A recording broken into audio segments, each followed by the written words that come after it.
si icyo gihugu kiranduta ku buryo azakamara iminsi 2 akayitongera akagenda agasubiye mu kazi ejo akagaruka akayitongera akagenda agasubiye mu kazi.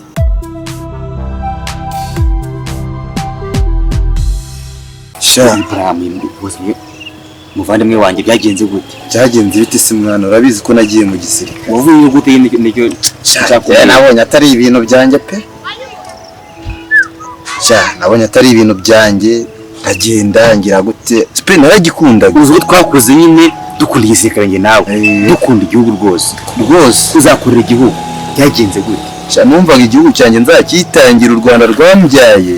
Ariko sanze atari ibintu byenda batireka mbe mbwatse no ukuntu nagiye. Nanumenya bakimiga. Ugira amahirwe ugera muri injera. Wambarira uniform. Bagwidarapo hano. Rwose idarapo ry'igihugu nararigendanaga ku mutima. Uratoroka. Ndatoroka pe. Akoze ubugwari pe. Ntagira kizima wakoze. Nakoze n'ibiki buri. Sheri. Amberekeje kugeza ku muhanda basi. Ntabwo ngera ku muhanda pe. Kuko ninjye kujya ku muhanda ndatekereza ko tukiri kumwe nyine kandi n'undi ugiye kugenda ukafata moto kanse. Oya, ndagusiga ariko ntabwo ku mutima gusiga sheri wanjye. Kumuramo ibitekerezo turukana. Kibazo cyawe basi jya wihangana n'ugize basi jya umara nk'ukwezi si iminsi 2. Ubwo wumva urukumbu ziruba rushije. Sheri kibari bamana iminsi 2 iyi baye myisha barita. Urajya ngo bazamfunge narengeje. Nuko urundi twishaka vuga kabisa. Oya sheri ntabwo nabikora. Nakazi nawe ari wowe. Naho imagine. Basi nsezeranya ko ari ubwa mbere n'ubwa nyuma ugiye gusubira. Oya. Ntabwo nakubeshya ko nzahita ntoroka. Ko nzasubirayo ariko nzaza kugusura kenshi. Hari icyo bitwaye? Kunsura kenshi uzamo umunsi umwe uraza ejo bugacya ukagenda suburundu ibyo ngibyo. Ni akazi ariko rukumbi. Ni akazi nawe. Basi hanganye ukareke ndagusabye. Ntabwo byakunda. Nkunda igihugu cyatubyaye. Bya bintu byumve nyine shaka ufata icyemezo birakunanira bebe. Wihangane kandi. Kubera iki sha mu rugo warambye ubwo twe byasaba gutandukana mu rugo warambye ngo bashaka umukomusi. Ako sinakundi kuntu. Sha nago babyemera. Uyi ni mpamvu nago babyemera munabikubwira. Nakundi kuntu twabikora ngakorera igihugu mu bundi buryo. Ngo uvuga mu buhe buryo ukaba umunyerondo se? Oya simba umunyerondo. Umuyobozi wese ariko gukorera igihugu ni uburyo ari uburyo bubiri butandukanye. Ukajya ukora umuganda se? Urakoze umuganda nabakorera igihugu. Mbabara wa muhungu urumva na papa namushyira umukwe ukora umuganda. Namubwira ngo yakoze akazi ko vuga ngo ukora umuganda. Okay babe mva ngubwire nyine. Umva tubyumvikane murambikubwira. Ni nabyo naje kuganira. Babe we kusikuna gukunda. Sibyemera ko ikintu cyane ari urukundo. Ngiye nzashaka umuntu urumva mu rugo bishimye. Ko barandeze reba nk'umwana aba yamagiye nk'undi igihugu urumva. Rero ngomba gushaka n'umugabo nyine ugikorera. Neza byo se bro. Sineze ndashima Imana ati. Biraca shangike. Nanjye nageze naheje ubundi musibejo hashize. Nari nje muri quartier nyine ngira ngo ndebe wa musista wawe nyine tuvugane utu. Shiki wanjye se? Ngo mwavuganye se? Wapi ntabwo twese tuvugana. Naje naniwe ejo niriwe ndyamye ndimo nduhuka. Mvugana n'umuryango abo muri famille tuganira nyine. Uyu munsi rero navuze nireka nze ndebe. Sheri wanjye nyine tuganire nawe mu mwanya ntabwo tuba duherukanye tu. Uturuka igisirikare. Ariko nabonye usigaye wambaye ipeti hano.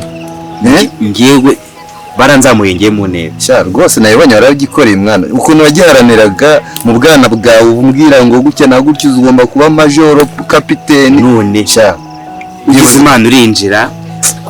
Burya bajya bavanga amahirwe y'abantu yose nagarama. Sibyo? Nusu reba nk'ubu wansizeyo. Ngewe yewe sazigeze ngewe ni Colonel Benezor. Colonel nawe wavuyemo uragitango intongo byanga gute ubundi. Sha nanjye ubundi byanga gute. Nanjye ubundi icuza. Ubundi nta kintu kwisi kidashoboka. Uretse kimwe gusa. Usubira mu nda wavuyemo gusa nta kintu. Gusubira mu nda ya mama wa nta kintu gishoboka nta kintu kidashoboka. Sha ariko nanjye narahombye Imana. Ndikirwari pe nanjye ndigaye. Ubundi ko sayize ngizi n'ubungu kuba baba gushakisha. ariko nanjye mba ndi kwisubiza naragukomeje nkagikorera n'umutima wanjye wose ugikunda nkahata nyine basi sheri ihanganire akazi pe sheri ntabwo byakunda kuko bahita bamfunga ntabwo bazagufunga n'ukuri none nacikirahe muri iki gihugu nta pasiporo ngira izanyambutsa ngo ngere hanze y'igihugu kandi nanone nincika ntabwo tuzajyana sheri uragira ngo bazamfunge ese ndugufunga ese kugikorera ntaga hato ariko kugikorera igomba gutanga imbaraga z'igihugu basi nsezeranya kutazasubirayo no kuri genda rimwe bese mu rugo barambwira ashaka umwambwira we mfite sheri ndamutegereje ukaza iminsi 2 tukiri gupanga ngo tujye no mu rugo ngo nsubiye mu kazi ngo ngiye mu kazi ese ako kazi kawe kazahora ari akazi basi sheri nyemere ubutaha nzamara icyumweru n'ingaruka mu kibaya ndabigusezeranyije ko nzatinda basi ariko gusezera mu kazi bwo gutoroka bwo bamfunga Bebe wambabariye iki mbabarira basi kumva papa wanjye ni umusirikare mba mbona ukuntu akunda mama nanjye nyine mba mbona abasirikare nyine nubwo adakunda kuba ahari ariko shaka nkunda nanjye umugabo w'umusirikare Bebe urabizi nta kintu nakwangira oya nta kintu nakwangira munyikwimeka okay ngaho mbwira umwanzuro wawe nyine wafashe kuko ndi kwihuta bambwiye ati nindenze dore burije bambwiye ngo nindenze saa 12 n'ahazi ngo ndeba hano ndambwira umwanzuro wawe nurebye niyo mpamvu buriya narinje kugira ngo murebe tuvuganeho tuganireho buriya akazi dukora ko gukorera igihugu kaba ari akazi kasaba kwitanga ugashyiramo imbaraga ugatanga umwanya wawe rimwe na rimwe buriya hari n'abantu benshi batajya babyumva ngo nyine babiha agaciro ariko buriya niyo uburiye inshuti n'umuntu w'umusirikare ugomba kwihangana ukamenya yuko nyine ubuzima ariko bugomba kugenda kuko buriya urugamba habera ibintu byinshi bro ku buryo kubivuga ntabwo twabijyamo cyane sezeranya ko humura n'inzagaruka zatinda sibyo shuri kandi nyemerana nanjye sinzasanga waranije gutyo no kuzasanga nabishakira undi mugabo oya ntabwo wabinkora sheri wanjye ntabwo wabinkora humura nzaza vuba kandi ntabwo nzatinda sibyo sheri agenda ujya mu kazi nyine ntabwo ngaho ngeza kuri kaburimbo cyane ntabwo wari cyane sheri ntabwo wabinkora nansigamo ni ukuri kujyana bansitsezera sheri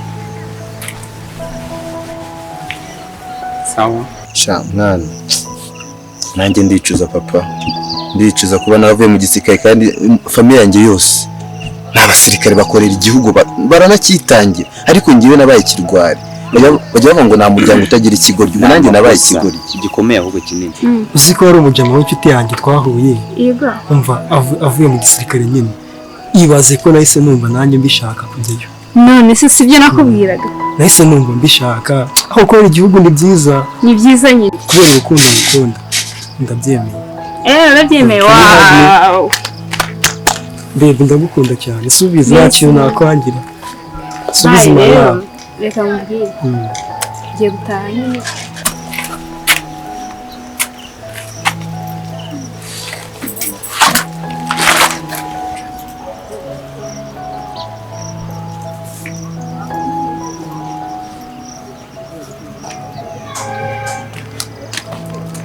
Berize wabaye iki sheri? Ufite ikihe kibazo sheri yakwanze habaye iki?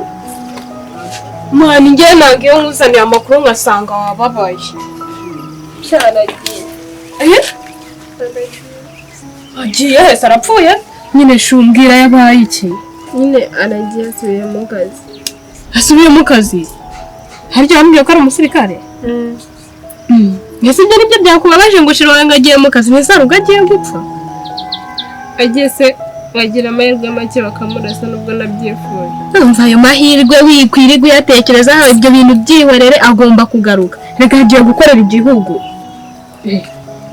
si icyo gihugu kiranduta ku buryo azakamara iminsi 2 akayitongera akagenda agasubiye mu kazi ejo akagaruka akayitongera akagenda agasubiye mu kazi bya buri gihe bya buri munsi Bebe ubwo nyine reka ngusezere kumva tuzongera tubonana akubyumva ni ibyishimo muri ngewe nyine turavugana kuri phone Niwongeye gusinzira utamvugishije. Ntabwo nasohoka utakuvugisha. Ndagukunda. I love you.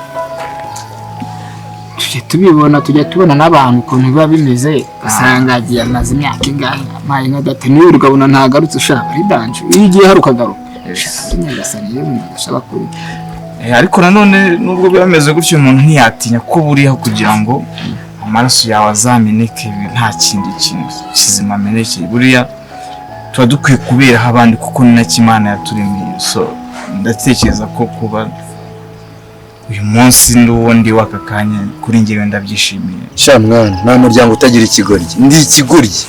Ikigoryi we n'ikigoryi nuko kuko njye simva ukuntu wavuye mu gisirikare ukaza hano hanini kwiga uzerera nyine muri karitsiye gusuzerera gusa. Sha mwana nacyo babandi mbagure babandi reka ngende nishaka imbaraga ku gasogo noneho nzapfa nkimbwa kuko nagombaga gupfira igihugu cyambyaye ariko ubu ngiye gupfa nkimbwa mwe wanjye gira guke ariko nyine ubwo nyine ubwo nako nyine ubwo sita ntabwo nageze mubana mu rugo sinzi aho yagiye nagize ngo ariko kurira ariko simbize nta makuru yabyo mfite nanjye ndimo kunyaruka ngiye mu haragura hari umuntu ngiye kurira tugiye guhura agerayo kare yose cyangwa mukavugana kuri telefone ntari bro ntari gerayo nanjye reka ndebe ko namubona ntabwo nari mwaka buri mwaka ubu imyaka 3 ishize akagombye kuba ari byo kirimo agomba gukorera urwatubyaye nanjye mfite sheri w'umusirikare ubu yaragiye nta n'ikibazo mfite ntabwo mpangayitse ngo ahubwo ngemba ndi kumusengera akorera igihugu vuba ubundi agaruke ubundi mubone ahubwo nayo ndumva nta kibazo wabigira erega ikibazo wenda wese we kwenda mwamaze kubana n'umugore n'umugabo cyasigaye ari ukuza mukajya kuba mu nzu imwe ngiye buri gihe araza tugapanga ngo akaza twarapanze ngo tuzajya kwereka imiryango nta n'iminsi 2 ishize ngo nsubiye mu kazi ngo barampamagara